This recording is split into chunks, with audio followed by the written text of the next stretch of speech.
ये इक्वेशन दे दिया गया है, हम लोगों को यहाँ पर एसिम्पटोट्स निकालना है।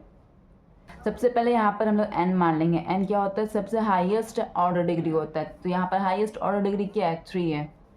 3 लिख देंगे। x को हम लोग 1 के इक्वल कर देंगे, y को हम लोग m के बराबर कर देंगे। इसी तरह से हम लोगों को ये सब नंबर सब्स्टिट्यूट करना है। फाई एन एम इसको इस तरह से लिखना है, मतलब कि n की जगह पर 3 लिख दिया और ये m रहेगा। तो यहाँ पर हम लोगों को ये देखना है कि थर्ड ऑर्डर डिग्री क्या है। थर्ड ऑर्डर डिग्री ये हमारा। इसके बाद ये सेकेंड ऑर्डर डिग्री है।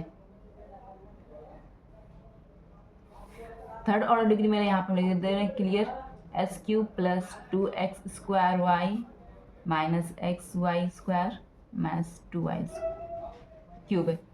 मतलब यहाँ पर वेरिएबल का पावर को आप देखिएगा, देखिए ये 2 + 1 3, 2 + 1 3, 3 3, तो ये हमारा थर्ड ऑर्डर डिग्री है। और यहाँ पर 1 + 1 2, यहाँ पर ओनली 2, तो ये हमारा सेकेंड ऑर्डर डिग्री का है। तो हम लोग सबसे पहले यहाँ पर थर्ड ऑर्डर हाईएस्ट ऑर्डर है, तो थर्ड ऑर्डर डिग्री का ले लेते हैं। तो यहाँ पर जैसे देखिए यहाँ पर x है, यहाँ पर x है, तो x की जगह पर 1 पुट करेंगे तो 1 ही हो जाएगा, प्लस यहाँ y की जगह पर m पुट करेंगे तो 2m हो जाएगा, माइनस m² माइनस 2m³। इसको हम लोग डिफ्रेंशिएट कर देते हैं। डिफ्रेंशिएट करने के लिए यहाँ पे इस तरह से डैश दे देना।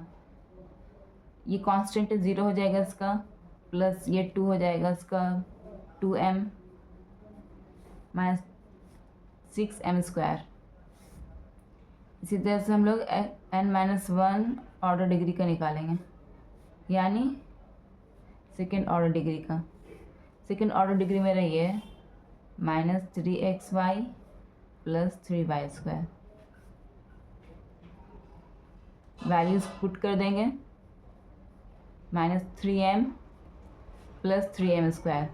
तो क्या करना है, सबसे हाईएस्ट डिग्री ऑर्डर का जो है इक्वेशन, इस फ्रैक्शन को हम लोग 0 के बराबर कर देंगे। तो ये हम लोग यहाँ पर निकाला था, इसको इसमें पुट करना है। यहाँ पर 1 + 2m minus m² minus 2m³ is equal to 0। इसको फैक्टराइज कर देंगे। 1 + 2m minus common, m² common निकल जाएगा यहाँ पर। 1 + 2m इज इक्वल टू 0।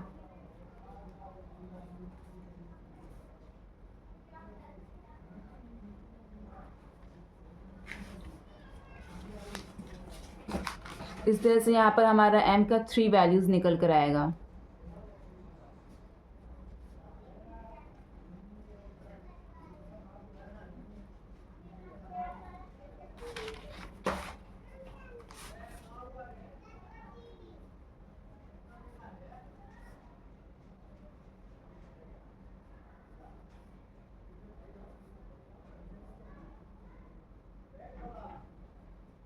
तो यहाँ पर मेरे 3 वैल्यूज निकल कर आया m का, +1 -1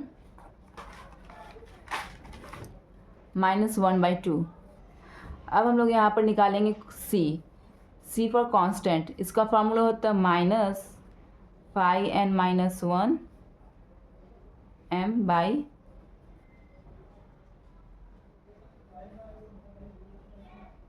m/φ-nm। यहाँ पर मेरा क्या है, n-1 क्या है, 5/2m है, और हाईएस्ट ऑर्डर डिग्री क्या है मेरा यहाँ पर 5/3m। दोनों एक्सप्रेशन यहाँ पुट कर देंगे। -5/2m क्या है मेरा, ये 5/2m minus 3m plus 3m²।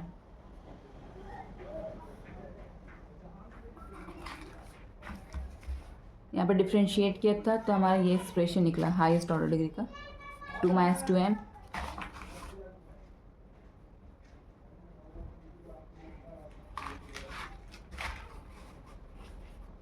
Minus 6m² is equal to हो जाएगा minus minus plus 3m minus 3m² 2 minus 2m minus 6m²। तो for every value of m के लिए हम लोग कांस्टेंट निकालेंगे। तो मान लेते हैं m1 हमारा हो गया 1, तो c1 क्या होगा, m का वैल्यू हम लोग इस एक्सप्रेशन में पुट करते जाएंगे। 3 माइनस 3 0 समथिंग, मतलब कि वैल्यू यहाँ पर 0 आ गया, c1 मेरा 0 आ गया। ओके, m2 निकालेंगे। m2 ले लिया यहाँ पर -1, c2 क्या होगा, -1 को इस पर पुट करेंगे।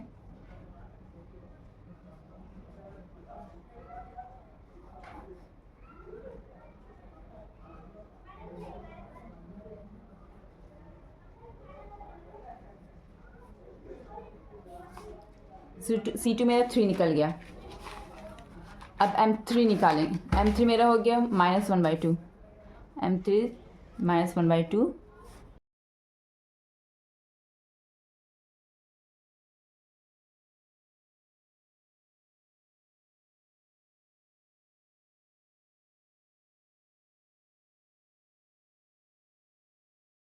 2।